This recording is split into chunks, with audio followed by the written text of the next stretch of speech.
टिकी चढ़ई बसारे कुटा काठी लगाए आउ तार स्वामी टुना जाई बाहर कुटा काठी जोगाड़ करी आनुथाए। 2 दिनर कठिन परिश्रम पर 2 जण मिसी कृषकर घर आगरे निम्ब गछ उपरे तांकर बसा बनै देइथांती। जहा हो टुना बसाटा हेगला, एबे आमर अंडा आसबारे किछि असुविधा हबनी। हाँ टिकी तमे बसारे थाओ, मु जाउछि तम पाई दाना आनिके आसीबी। हेले तमे देखिके जीव टुना, एटा मनीष बस्ती आ मते मनीष मानक भारी डर लागे। हाँ मु जाउछि, तमे तम निजर ध्यान रखिबो। तापरे टुना टिकी चढ़ई पाई मनीष बस्ती को दाना खोजिबाक बाहरी पड़े। सेपटरू कृषक बाहर आसे। से जेमती देखे निम्ब गछरे पत्र गुड़ा हलुची से सेठाको आसे। अरे भाग्यवान एठिके आस, जल्दी देखिबो पत्र हलुची। तापरे कृषकर स्त्री जल्दी सेठाको आसे। हाँ छोट चढ़ेटे बोधे जंगल रे बसा बनैबाको भल गछ मिली नथिबो, सेथिपाई आम अगणा को आसी जाइछि। सेठू राति हो जाए। टुना आउ टिकी चढ़ई तांक बसारे शोई पड़ती। परदिन सकाळे टिकी चढ़ई गोटे अंडा दिए। टुना देख आम अंडा ए दुनिया को आसी जाइछि। टुना ए खबर सुनी भारी खुशी हो जाए। हाँ टिकी आम छुआ ए दुनिया को आसीगला परे आमे गाँ छाड़ी आम जंगल को चली जिबा। सकाळु सकाळु कृषक घर बाहर को आसे। गछ तले बहुत सारा कुटा काठी पड़िथिबार देखि से विरक्त हो जाए। अरे भाग्यवान घर भितरु सीढ़ी नहीं आस, मते बसाटा को फोपाड़ीबा को पड़िबो। चढ़ई माने मो घर अगणा को असना करुछंती। एक कथा सुनी टिकी आउ टुना बहुत डरी जाती। माँ चढ़ई जल्दी जल्दी कृषक पाखक जाए आउ कांदिबाकु लागे। कृषक आपण आमको टिके दया करंतु, बसा जदि भांगीदेबे आम अंडाटा नष्ट हो जिवो। नाई नाई कौनसी भी पक्षी एठी बसा करि पारिबनी, तमे माने मो अगणा नष्ट करुछ। कौन घटना हेची जानिबा पाई कृषकर स्त्री सेठाको आसे। नाई नाई बिचारी चढ़ईटीर बसा भांगनी, बसा भांगीदेले ता अंडाटा नष्ट हो जिवो, ताकु 2-4 दिन एठी रहिबाकु दियो। सेठू कृषक आउ किछि कहेनी। से ता बलद गाड़ी नहीं ता खेत को जाए। खेतरे कृषकर फसल सबू पाची सारी थाए। आज सबु फसल मु काटिदेबी, आ फसल बिक्री करी साहुकार सबु पैसा देदेबी, बाकी जहा लाभ किछि मते मिले जिवो। हेले कृषक कौन जानी थाए जे आज एते जोरे वर्षा हबो बोली। अचानक बहुत जोरे वर्षा हुए, ठंडा पवन बहिबाकु लागे। टेंशन ले कृषक आ तार स्त्री घरे बसी थांती। तो भाबिथिली फसल सब काटिकी साहुकार ऋण सब परिशोध करदेवी, हेले कौन है बेकारटारे मोर सब परिश्रम वर्षा नहीं गला। हेले आमे वर्षा को तो अटकई पारिबानी, भगवान जहाँ करिबे भल ही करिबे। परदिन राति पाहिबारु कृषक जाए। वर्षारे तार सबु फसल नष्ट हो जाए। कृषकर स्त्री भी खाइबा धरी खेत को आसे। फसल उजुड़ी जाइथिबार देखि तार भी भारी मन दुख हुए। एबे आमको आउ थरे नुआ फसल करिबाकु पड़िबो, नहेले आमे कौन करि पारिबा। हेले आउ थरे चाष करबाकू मो पाखरे तो पैसा नाही। मंजी सार सबु मु केमिति किनिबी, आहुरी बे चाष कले समय बहुत लागिबो। मो पाखरे तो पैसा नाही मुन्ना को पाठ पढ़ेबाकू। कृषक बहुत चिंतारे लागुची। हाँ कारण तार फसल पानी रे सबु नष्ट हो जाइची। काली राति जो वर्षा होथिला सेथिरे। कृषकर स्त्री आमको ता अगणारे बसा बनैबाको अनुमति देला। आमको भी ताको साहाଯ୍ୟ करिबा दरकार। हेले टिकी आमे तो चढ़ई, आमे मनीष मानकर साहाଯ୍ୟ केमिति करि पारिबा। टुना आम जंगल रे गोटे गछ अछि, जो गछर पत्र सुनारे। जदि आमे सुना पत्र आनी ताकु 2टा दबा, सेमानकर जीवन बदली जीवो।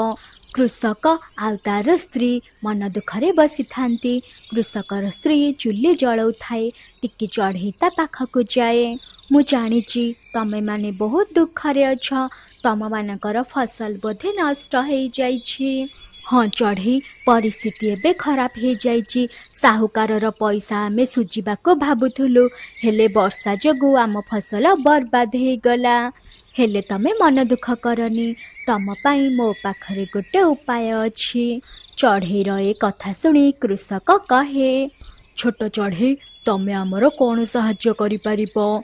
ଆପଣ ଟିକେ ଅପେକ୍ଷା କରନ୍ତୁ, ମୁଁ ଏବେ ଆସୁଛି। ତାପରେ ଟିକି ଚଢ଼େଇ ତା ବସାକୁ ଯାଇ ଟୁନାକୁ କହେ, ଟୁନା, ମୁଁ କୃଷକକୁ ନେଇକି ଜଙ୍ଗଲ ଯିବି। ତମେ ଅଣ୍ଡାର ଧ୍ୟାନ ରଖିଥିବ, ବସାରୁ କୁଆଡ଼େ ବି ଯିବନି। ହଁ, ମୁଁ ଅଣ୍ଡା ପାଖରେ ହିଁ ବସିଛି। ତମେ ଯାଅ, କୃଷକର ସାହାଯ୍ୟ କରିବ। ତାପରେ କୃଷକକୁ ନେଇ ଟିକି ଚଢ଼େଇ ଜଙ୍ଗଲ ଭିତରକୁ ଯାଏ। ଟିକି ଚଢ଼େଇ ଆଗେ ଆଗେ ଉଡ଼ୁଥାଏ, କୃଷକ ପଛେ ପଛେ ଚାଲୁଥାଏ। ସେମାନେ ଯାଇ ସେ ସୁନା ଗଛ ପାଖରେ ପହଞ୍ଚି ଯାଆନ୍ତି। ସୁନେଲି ପତ୍ରବାଲା ଗଛ ଦେଖିକି କୃଷକ ତ ପୁରା ଆଶ୍ଚର୍ଯ୍ୟ ହେଇଯାଏ। ଆରେ ଆରେ ଚଢ଼େଇ, ଏ ଗଛର ପତ୍ର ତ ପୁରା ସୁନା। ହଁ କୃଷକ, ଆମେ ଜଙ୍ଗଲରେ ରହୁଛୁ। ଆମ ପକ୍ଷୀମାନଙ୍କୁ ଜଙ୍ଗଲର ସବୁ ସିକ୍ରେଟ୍ ଜଣାଅଛି। କେବଳ ତମର ଯେତିକି ଆବଶ୍ୟକ ସେତିକି ସୁନାପତ୍ର ତୋଳ। ସେଇଠୁ ସେ ସୁନା ଗଛରୁ 2ଟି ପତ୍ର କୃଷକ ତଳେ। ତାପରେ ସେମାନେ ଘରକୁ ଫେରି ଆସନ୍ତି। କୃଷକ ତା ସ୍ତ୍ରୀକୁ ସବୁ କଥା କହେ। ସେ 2 ଜଣ ବହୁତ ଖୁସି ଥାନ୍ତି। ଟିକି ଚଢ଼େଇକୁ ସେମାନେ ଧନ୍ୟବାଦ ଦିଅନ୍ତି। ଚଢ଼େଇ, ତୁ ଆମର ଯେଉଁ ଉପକାର କରିଛୁ ଆମେ ମଲା ପର୍ଯ୍ୟନ୍ତ ଭୁଲିବୁନି। ସତରେ ତୁ କେତେ ବଡ଼ ଉପକାରୀ ଆଉ ସାହାଯ୍ୟକାରୀ। ତମେମାନେ ବି ମୋତେ ଖୁବ୍ ସାହାଯ୍ୟ କରିଛ। ଯଦି ତମେମାନେ ସେଦିନ ମୋତେ ବସା କରିବାକୁ ଅନୁମତି ଦେଇନଥାନ୍ତ, ମୋ ଅଣ୍ଡା ତ ସେଦିନ ନଷ୍ଟ ହେଇଯାଇଥାନ୍ତା। ତାପରେ କୃଷକ ଆଉ ତାର ସ୍ତ୍ରୀ ସେ ସୁନାପତ୍ରକୁ ବିକି ଦିଅନ୍ତି। କିଛି ଦିନ ପରେ ତାଙ୍କ ପରିସ୍ଥିତିରେ ସୁଧାର ହେଇଯାଏ। ସେପଟରେ ଟିକି ଚଢ଼େଇର ଅଣ୍ଡାରୁ ଗୋଟେ ପୁଅ ଚଢ଼େଇ ବାହାରେ। ଆଉ ସେମାନେ କୃଷକ ଆଉ ତା ସ୍ତ୍ରୀକୁ ଧନ୍ୟବାଦ ଦେଇ ନିଜ ଜଙ୍ଗଲକୁ ଫେରିଯାଆନ୍ତି। ଆଉ ସେଇଦିନ ଠାରୁ ମଣିଷ ଆଉ ଚଢ଼େଇମାନଙ୍କ ଭିତରେ ଗୋଟେ ସୁନ୍ଦର ସମ୍ପର୍କ ଗଢ଼ି ଉଠେ। ମାମା, ମୋ ଇଂଲିଶ ବହି ଫାଟି ଯାଇଛି। ମୁଁ ଯାଉଛି କିକି ପାଖରୁ ପଢ଼ିକି ଆସିବି। ହଉ ଠିକ ଅଛି, ଯା। ହେଲେ ପଢିକି ଚୁପଚାପ ଘରକୁ ଆସିବୁ। ସେ ଜଗୁ କାଉ ସହ ମିଶିବୁନି, ସେ ବହୁତ ଦୁଷ୍ଟ। ହଁ ମାମା, ମୁଁ ପଢ଼ି ସାରି ଡାଇରେକ୍ଟ ଘରକୁ ହିଁ ଆସିବି। ପିଙ୍କୁ କିନ୍ତୁ ତା ମାଆକୁ ମିଛ କହେ। ସେ କିକି ଘରକୁ ପଢ଼ିବାକୁ ଯିବା ବଦଳରେ ଜଗୁ ପାଖକୁ ଯାଏ। ପିଙ୍କୁ, ତୁ ଆସିବାରେ ଏତେ ଲେଟ୍ କ'ଣ ପାଇଁ କଲୁ? ମୁଁ କେତେବେଳୁ ତତେ ଅପେକ୍ଷା କରିଛି। ତୁ ତ ଜାଣିଛୁ ଜଗୁ, ମୋ ମାମା ତୋ ପାଖକୁ ଆସିବାକୁ ମୋତେ ମନା କରନ୍ତି। ମୁଁ ମିଛ କହିଛି, କିକି ନା କହିକି ତୋ ପାଖକୁ ଆସିଛି ବହୁତ କଷ୍ଟରେ। ହଉ, ମୋତେ ବହୁତ ଜୋରରେ ଭୋକ ଲାଗିଲାଣି। ଚାଲ ଯିବା ଟମାଟୋ ଖାଇବା କୃଷକର କ୍ଷେତରୁ। ତାପରେ ଦୁଷ୍ଟ ଜଗୁ କଥାରେ ପିଙ୍କୁ କୃଷକର କ୍ଷେତକୁ ଯାଏ। ସେତେବେଳେ ସେମାନେ ଯାଇ ଗୋଟେ ଗଛ ପଛରେ ଲୁଚି ବସନ୍ତି। କୃଷକ ଯେମିତି ତା ଚାଷ ସାରି ବଳଦ ଧରି ଘରକୁ ଚାଲିଯାଏ, ପିଙ୍କୁ ଆଉ ଜଗୁ ଆସି ତା କ୍ଷେତରେ ପହଞ୍ଚି ଯାଆନ୍ତି। ପିଙ୍କୁ, ମୁଁ ତ ଟମାଟୋ ଖାଇବି। ମୋର ଆଜି ଟମାଟୋ ଖାଇବାକୁ ବହୁତ ଇଚ୍ଛା। ତାପରେ ପିଙ୍କୁ ବି ଗାଜର ଖାଇବାକୁ ଲାଗେ। 2 ଜଣ ଯାକ କୃଷକ କ୍ଷେତରୁ ଫସଲ ଚୋରି କରି ଖାଉଥାନ୍ତି। ସେପଟରେ ଆକାଶରୁ କଳାହାଣ୍ଡିଆ ମେଘ ମାଡ଼ି ଆସେ। ବହୁ ଜୋରରେ ବାଦଲ ଗର୍ଜେ ଆଉ ବର୍ଷା ଆରମ୍ଭ ହେଇଯାଏ। ଜଗୁ, ବର୍ଷା ହେଇଗଲାଣି। ଆମେ ବର୍ଷାରେ ଉଡ଼ିକି କେମିତି ଘରକୁ ଯିବା? ଚାଲ ଚାଲ, ଆମେ ସେ ବଡ଼ ଗଛ ମୂଳେ ବସି ପଡ଼ିବା। ବର୍ଷା ସରିଗଲା ପରେ ଆମେ ଯିବା। ପିଙ୍କୁ ବହୁତ ଡରି ଯାଇଥିଲା, କାରଣ ସେ ତା ମାମାଙ୍କୁ ମିଛ କହିକି ଆସିଥିଲା। ସେ ଆଉ କ'ଣ କରିପାରିବ? ଜଗୁ ସହ ସେ ଗଛ ମୂଳେ ବସି ପଡ଼ିଲା। ଗୁଡିଆ, ବହୁତ ଜୋରେ ବର୍ଷା ହେଲାଣି। ପିଙ୍କୁ କବୁତର ଘରେ ପାଠ ପଢୁଛି। ମୁଁ ଯାଉଛି ତାକୁ ଧରିକି ପଳେଇ ଆସେ, ବର୍ଷା ଛାଡ଼ିବ କି ନ ଛାଡ଼ିବ। ମାମା, ପିଙ୍କୁ ଜାଣି ଶୁଣି ତମକୁ ହଇରାଣ କରୁଛି। ସେ ଜାଣିବା କଥା ବର୍ଷା ଆସିଲାଣି, ଘରକୁ ଫେରି ଆସିବା କଥା। ନାଇଁ ଗୁଡିଆ, ସେ ଘର ଭିତରେ ବସି ପଢୁଥିବ। ସେ ଆଉ ବାହାରେ ବର୍ଷା ହଉଛି ବୋଲି ଜାଣି ପାରୁନଥିବ। ମୁଁ ତାକୁ ଏବେ ଧରିକି ଆସେ। ତାପରେ ଟିକି ଚଢ଼େଇ ବର୍ଷାରେ ଉଡ଼ି ଉଡ଼ି ବଣ୍ଟିପାରାର ଘରକୁ ଯାଏ। ନାଇଁ ତ ଆଣ୍ଟି, ପିଙ୍କୁ ତ ଏଠିକି ପଢ଼ିବାକୁ ଆସିନଥିଲା। ହେଲେ କିକି ତ ମତେ କହିଥିଲା ଯେ ସେ ତୋ ସହ ପଢିବାକୁ ଆସିଛି ବୋଲି। ହଁ ଟିକି, ପିଙ୍କୁ ତ ଏଠିକି ଆସିନି। ମୁଁ ସକାଳୁ ଘରେ ଅଛି। ପିଙ୍କୁ ବୋଧେ ତତେ ମିଛ କହି ଆଉ କୁଆଡ଼େ ଯାଇଛି। ତାପରେ ମା ଚଢ଼େଇ ବହୁତ ହଇରାଣ ହେଇଯାଏ। ତା ପୁଅକୁ ଖୋଜିବାକୁ ଜଙ୍ଗଲକୁ ଯାଏ। ମିଠୁ ଭାଇ, ତମ ପୁଅ ଘରେ ଅଛି ତ? ହଁ ଟିକି, ସେ ଘରେ ଅଛି। ସେ ତ ଘରେ ବସି ପାଠ ପଢୁଛି। ए वर्षारे से कुआड़े जीव। ମୁଁ ପିଙ୍କୁକୁ ଖୋଜିବାକୁ ଆସିଥିଲି ମିଠୁ ଭାଇ। ମୁଁ ଭାବିଲି ସେ ତମ ଘରକୁ ବିଟୁ ସହ ପଢିବାକୁ ଆସିଥିବ। ନାଇଁ ନାଇଁ ସେ ଏଠିକି ଆସିନି। ତାପରେ ଚଢ଼େଇ ହଇରାଣ ହେଇକି କାଉମାନଙ୍କ ଘରକୁ ଯାଏ ଆଉ ପଚାରେ, ଗୋରି ଭଉଣୀ, ମୋ ପୁଅ ପିଙ୍କୁ ତମ ଘରକୁ ଆସିଥିଲା କି? ନା ତ ଚଢ଼େଇ, ତୋ ପୁଅ ତ ଆମ ଘରକୁ ଆସିନି। ତା ଛଡା ଜଗୁ ବି ଘରେ ନାହିଁ। ବୋଧେ ସେ 2 ଜଣ କୁଆଡେ ଖେଳିବାକୁ ଯାଇଥିବେ। ଏତେ ଜୋରେ ବର୍ଷା ହଉଛି, ଏ ବର୍ଷାରେ ସେ 2 ଜଣ କୋଉଠି ଥିବେ? ଗୋରିକାଉର ପୁଅ ତ ଛୋଟବେଳୁ ଦୁଷ୍ଟ ଆଉ ବୁଲୁରା ଥାଏ। ଗୋରିକାଉର କୌଣସି ଟେନସନ ନଥାଏ। ମୋ ପୁଅର ଯୁଆଡେ ମନ ସେ ସିଆଡେ ଯାଇଥିବ। ତାକୁ ଭୋକ ଲାଗୁଥିଲା। ତୋ ପୁଅ କୁଆଡେ ଯାଇଛି ତ ନିଜେ ଯା ଦେଖିବୁ। ଚଢ଼େଇର ଚିନ୍ତା ବଢିଯାଏ। ତାପରେ ସେ ପୁଣି ଥରେ ଘରକୁ ଯାଏ। ଗୁଡିଆ, ଜଗୁ ସହ ପିଙ୍କୁ କୁଆଡେ ଚାଲି ଯାଇଛି, ମୁଁ ତାକୁ ପାଉନି। ମାମା, ତମେ ଯେତେ ମନା କଲେ ବି ସେ ଦୁଷ୍ଟ ଜଗୁ ସହ ପିଙ୍କୁ କଣ ପାଇଁ ମିଶୁଛି? ମୁଁ ତାକୁ ଏବେ କୋଉଠି ଖୋଜିବି? ସେ ମତେ ମିଛ କହିକି ଯାଇଛି। ଏ ବର୍ଷାରେ କେଜାଣି ସେ କୋଉଠି ଥିବ। ତାପରେ ମା ଚଢ଼େଇ ଜଙ୍ଗଲରେ ଚାରିଆଡେ ଖୋଜେ। ସେ ଦେଖେ ପିଙ୍କୁ ଆଉ ଜଗୁ କୃଷକର କ୍ଷେତ ପାଖରେ ଗୋଟେ ଗଛ ମୂଳେ ବସିଛନ୍ତି। ପିଙ୍କୁ, ଏତେ ଜୋରେ ବର୍ଷା ହଉଛି, ତୁ ମତେ କିଛି ନ କହିକି ଆସି ଏଇଠି ବସିଛୁ। ସରି ମାମା, ମୁଁ ଜଗୁ ସହ ଫସଲ ଖାଇବାକୁ ପଳେଇ ଆସିଲି ଆଉ ବର୍ଷାରେ ଫସି ଯାଇଛି। ହେଲେ ତୁ ମତେ କଣ କହିଲୁ? ମତେ ତୁ ମିଛ କହିଲୁ। ତୁ ମତେ କହିଲୁ ତୁ କିକି ସହ ପଢିବାକୁ ଯାଇଛୁ ବୋଲି। ମୁଁ ତତେ ଖୋଜି ଖୋଜି କେତେ ହଇରାଣ ହେଲି। ମାମା, ମୋର ଏଥିରେ କଣ ଭୁଲ? ଜଗୁ ମତେ ଡାକିଲା, କହିଲା କୃଷକର ଫସଲରୁ ଚାଲ ଫସଲ ଚୋରି କରି ଖାଇବା। ମିଛୁଆ ମିଛୁଆ କୋଉଠିକାର? ମୁଁ ତ ତତେ ଡାକିନି, ଓଲଟି ତୁ ମତେ ଡାକିକି ଆଣିଛୁ। ଠିକ ଅଛି, ଯଦି ଭୁଲ ହେଇଛି ହେଇଛି। ବର୍ଷା ତ ଏବେ ଅଟକିବନି। ତମେ 2 ଜଣ ଘରକୁ ଚାଲ। ନାଇଁ ନାଇଁ, ମୁଁ ଯିବିନି। ତମେ ତମ ପୁଅକୁ ନେଇଯାଅ। ମୋର ତ ଏଠି ବର୍ଷା ଏନ୍ଜୟ କରିବାର ଅଛି। ଜଗୁ ତ ଟିକି ଚଢ଼େଇର କଥା ମାନେନି। ଟିକି ଚଢ଼େଇ ତା ପୁଅକୁ ଧରି ଘରକୁ ପଳେଇ ଆସେ। ବର୍ଷାରେ ଭିଜିବା ଯୋଗୁଁ ପିଙ୍କୁକୁ ଥଣ୍ଡା ଲାଗିଯାଏ। ପିଙ୍କୁ, ତତେ ଥଣ୍ଡା ଲାଗିଛି, ଭଲ ହେଇଛି। ତୁ କଣ ପାଇଁ ମାଙ୍କ କଥା ମାନୁ ନଥିଲୁ? ତୁ ସେ ଦୁଷ୍ଟ ଜଗୁ ସହ କଣ ପାଇଁ ଗଲୁ? ମାମା ମାମା, ମୋ ଡେଣା ବହୁତ ଜୋରେ ବଥା ଲାଗୁଛି। ଗୁଡିଆ, ତୁ ଭାଇ ପାଖରେ ବସିଥା। ଏବେ ମୁଁ ପିଙ୍କୁ ପାଇଁ ମେଡିସିନ ଧରିକି ଆସୁଛି। ତାପରେ ମା ଚଢ଼େଇ ବର୍ଷାରେ ଉଡ଼ି ଉଡ଼ି ଡକ୍ଟର ବୁଲବୁଲ ପାଖକୁ ଯାଏ ଆଉ ତାଠୁ ମେଡିସିନ ନେଇକି ଆସେ।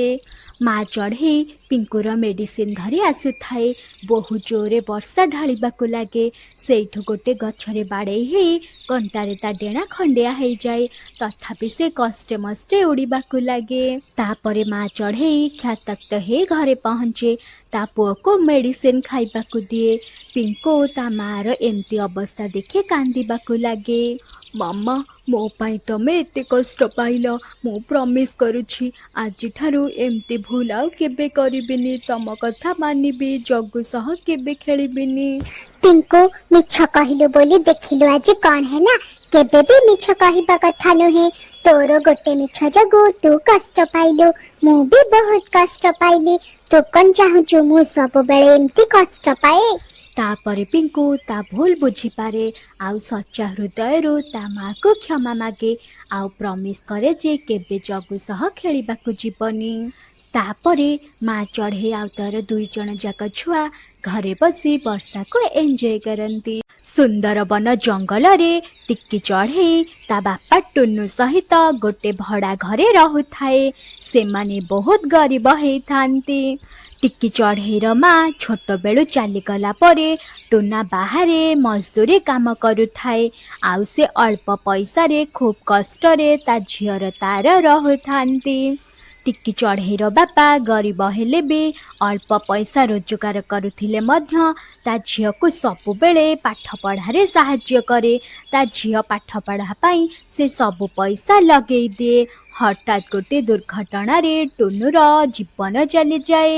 ତାପରେ ଟିକି ଚଢ଼େଇ ଅନାଥ ହେଇଯାଏ। ତା ବାପା ମା ଚାଲିଯିବାରୁ ତାର ଆର୍ଥିକ ସ୍ଥିତି ଦୁର୍ବଳ ହେଇଯାଏ। ତାର ପରିସ୍ଥିତି ଏତେ ଖରାପ ହେଇଯାଏ ଯେ ଖାଇବା ପିଇବାକୁ ବି ତା ପାଖରେ ପଇସା ନଥାଏ। ସେତେବେଳେ ଚିଲ ମାଲିକ ଆସେ ସେଠାକୁ। टिकी चढ़ेई बहुत मास हेलाणी घरर भड़ा देनु। तो बापा माँ तो चलीगले, एबे तू मो घरु बाहरे, तू तो भड़ा देई पारिबुनी। घर मालिक मते टिके आपण दया करंतु, मो बापा एबे चली जाइछंती, मो पाखरे तो खाइबाकू पैसा नाही, मो घर भड़ा केमिति देबी। मते आपण घरु तड़ी देले मु शीत काकर वर्षारे कोठी रहिबी।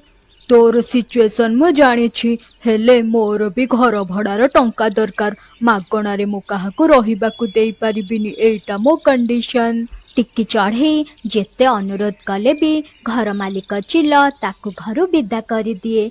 सेठू से कांदी कांदी ता काका खुड़ी पाखकू जाए। टिकी मो झियारी तू जमारू टेंशन नेनी, मु अछि तो काका जे पर्यंत अछि तू एठी आम घरे रहिबू। टिकी चढ़ेईर काका ताकू बहुत भल पाउथांती, से जणे भल काउथांती, सेथिपाई से ताकू घरे रखिबाको राजी हेई जांती। हेले टिकी चढ़ेईर खुड़ी भारी बदमाश थाए, से टिकी चढ़ेई को जमारू भी पसंद करू न थाए। टिकी चढ़ेई सेठू गला परे से कहे, तो मुंड कण पागल हेई गलाणी, ए गरीब अनाथटाकू आम घरे आनी रखिचु, फ्री रे एठी रुटी खाइब, ताकू एते रुटी तरकारी करी मु देई पारिबिनी। से भिकारुणी को जल्दी जल्दी आम घरु विदा कर। एइटा मो घर, अनाथ आश्रम नुहे जे जाहाकू पारिब ताकू आनी घरे रखी दउच। गोरी तू ए कौन कहचु? टिकी मोर झियारी, से मो बड़ भाईर झियो। भाई चली गला परे से आउ कुआडे जीव, ता काका पाखको आसीब ही। जाम को काका झियारी संपर्क से सबु किछि मु जानिनी। जदि ए टिकीटा को घर विदा न कल मु मो बापा घर को जाउची। रुह तम झियारी को नेकी घरे रुह। सेपटरू रसई घरे थाई टिकी चढ़ेई ता खुड़ीर कथा सबु शुणी निए। ता खुड़ी ताकू एते घृणा करंती बोली से जाने कांदीबाकू लागे। तापरे से काहाकू किछि न कही चुपचाप से घरु बाहरी आसे। से कुआडे जीव जानी न थाए, से एकुटिया थाए, पूरा लाचार थाए। हे भगवान, एते बड़ दुनिया रे मो पूरा एका, मो कुआडे जीवी, मु केमिति रहिबी। एमिति गरीब लाचार टिकी चढ़ेई किछि दिन भोक उपासरे रहे। शेषरे से आउ भोक सही पारेनी। पक्षी मानक घर घर बुली भिक मागे, आउ किछि खाइबाकू लागे। एमिति दिने ढाबारे चढ़ेई माने खाउथिबार देखि तार भोक बहुत बढ़ी जाए। तापरे से ढाबा मालिक पाखको जाए कहे, भाई मु गोटे अनाथ चढ़ेई, मते बहुत जोरे भोक लागुची, दया करी मते किछि खाइबाकू देई दियंतु। किंतु से ढाबार पक्षी माने ताकू साहाଯ୍ୟ करबा बदଳରେ गरीब गरीब कही ताकू हैरान करंती, ताकू चिड़ांती। टिकी चढ़ेईर मन भारी दुख हो जाए। बहुत हो गला, आउ ए स्वार्थपर दुनिया रे मु रही पारिबिनी। मामा पापा मु तम पाखको चली जीवी, मु जाउची, मो जीवन हारी देबी। एमिति कही टिकी चढ़ेई आत्महत्या करबाकू जाए। आउ से जंगलर कूओ को जाई डेई पड़े। से जेमती कूओ भितर को डेईची, जंगल परी ताको टाणी आणे, आउ ताको बंचेई दिए। चढ़ेई तू ए कौन करबाकू जाउथिलु? तू जीवन हारिबाकू केमि साहस कलु? तू कौन जानिनु आत्महत्या महापाप? तोर जदि किछि असुविधा हेइछि तू मते कह। तापरे टिकी चढ़ेई ता जीवन रे घटिथिबा सबु कहानी जंगल परी को कहे। अच्छा तू जमारो चिंता करनी टिकी, मु अछि ना, मु तोर साहाଯ୍य करिबी। मु थाउ थाउ मो जंगल रे केही कष्ट रे रहिबेनी। एमिति कही जंगल परी टिकी चढ़ेई पाई गोटे मजबूत पत्थर घर बनेई दिए। ने टिकी चढ़ेई, आज ठारू ए पत्थर घरर मालिकाणी तू। ए घर भितरे सबु जिनस थिब जहाँकि तोर आवश्यक पूरण करिब। तते जेमिति काहा आगरे हाथ पतेइबाकू पड़िबनी। आउ ए घर बहुत मजबूत। जा तू ए घरे रह। आज ठारू तू परीर आशीर्वादरू सबुदिन खुशी रे रहिबू। तमर बहुत बहुत धन्यवाद जंगल परी। मो जीवन रे जेते दुख थिला, आज मते तार डबल सुख मिलिगला। एई एहसान मु केबे भूलिबिनी। ଆଉ ସେଇଦିନ ଠାରୁ ଟିକି ଚଢ଼େଇ ସେ ସୁନ୍ଦର ମଜବୁତ ପଥର ଘରେ ବହୁତ ଖୁସିରେ ରହିବାକୁ ଲାଗେ। ସେ ପଥର ଘରେ ସବୁ ଜିନିଷ ଥାଏ ଯାହାକି ଟିକି ଚଢ଼େଇର ଆବଶ୍ୟକତା ପୂରଣ କରେ। ଆଉ ସେ ବହୁତ ଖୁସିରେ ରହେ। ଜଙ୍ଗଲ